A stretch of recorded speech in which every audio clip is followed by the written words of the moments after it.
বিসমিল্লাহির রহমানির রহিম।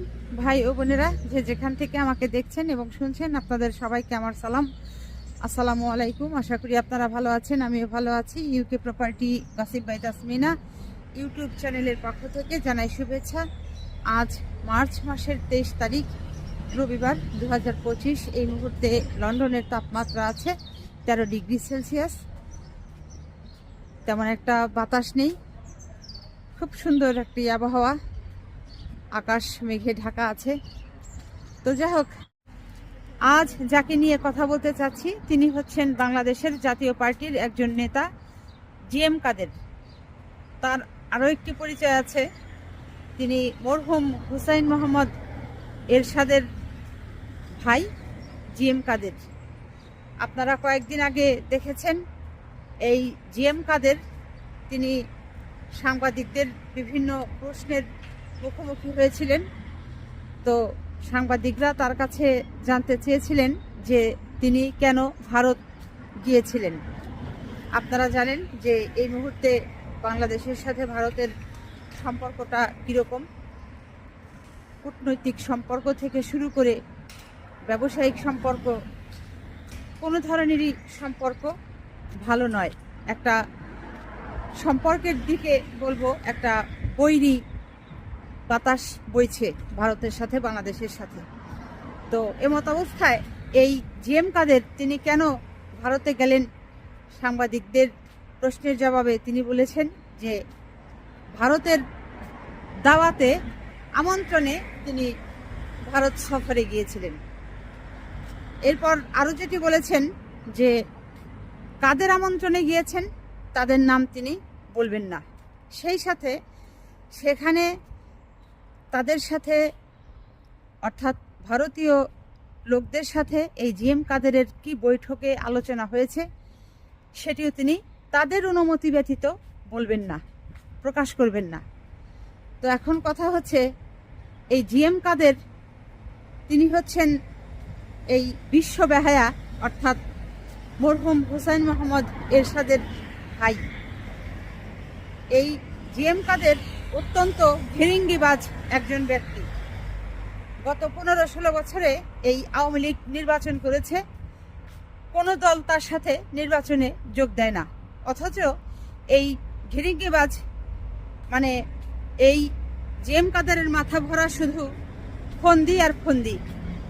তিনি কিন্তু ঠিকই এই আওয়ামী লীগের সাথে, শেখ হাসিনার সাথে যোগ সাজস করে তিনি এবং তার স্ত্রী, এরা দুজনে মিলে নির্বাচনে সম্মতি জ্ঞাপন করেছে, নির্বাচন করেছে এবং গত 15-16 বছর দাপিয়ে বাংলাদেশের বিভিন্ন সেক্টর থেকে অর্থ আত্মসাৎ করেছে। তো এই হচ্ছে জিএম কাদের। এই পর্যন্তও জিএম কাদেরকে কেন গ্রেপ্তার করা হচ্ছে না, এটি এখন জনমনে প্রশ্ন উঠেছে।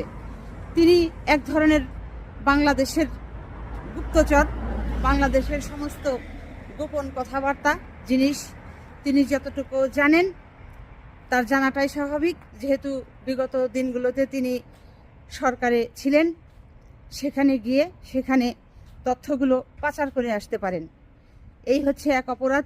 দুই হচ্ছে, এই জিএম কাদের বাংলাদেশে তিনি যখন ওই পর্যটন শিল্প মন্ত্রণালয়ে ছিল, দায়িত্বে ছিল, তখন কোটি কোটি অর্থ তিনি আত্মসাৎ করেছেন।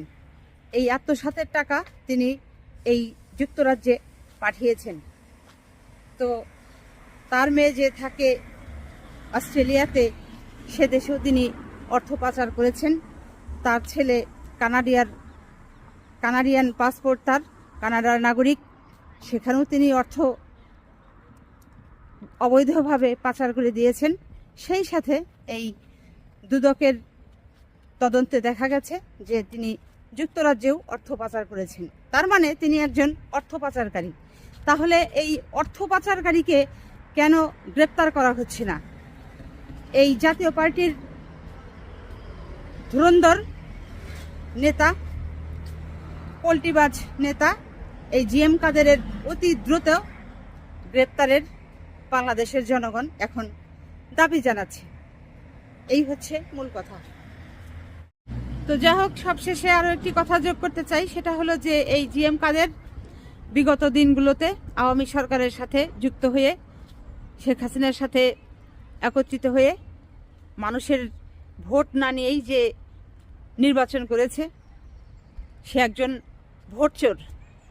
এই ভোট চোরকে বাংলাদেশের জনগণ এভাবে দিনের আলোতে ঘোরাফেরা করছে, তারপর হচ্ছে সাংবাদিকদের সামনে এসে কথা বলছে, সেই সাথে বাংলাদেশের বাইরে ভারতে গিয়ে শেখ হাসিনার সাথে তিনি দেখা করছেন, গোপন পরামর্শ করছেন, বৈঠক করছেন।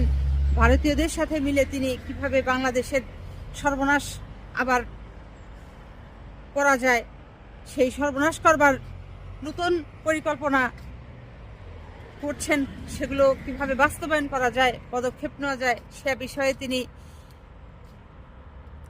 খুব অ্যাক্টিভ।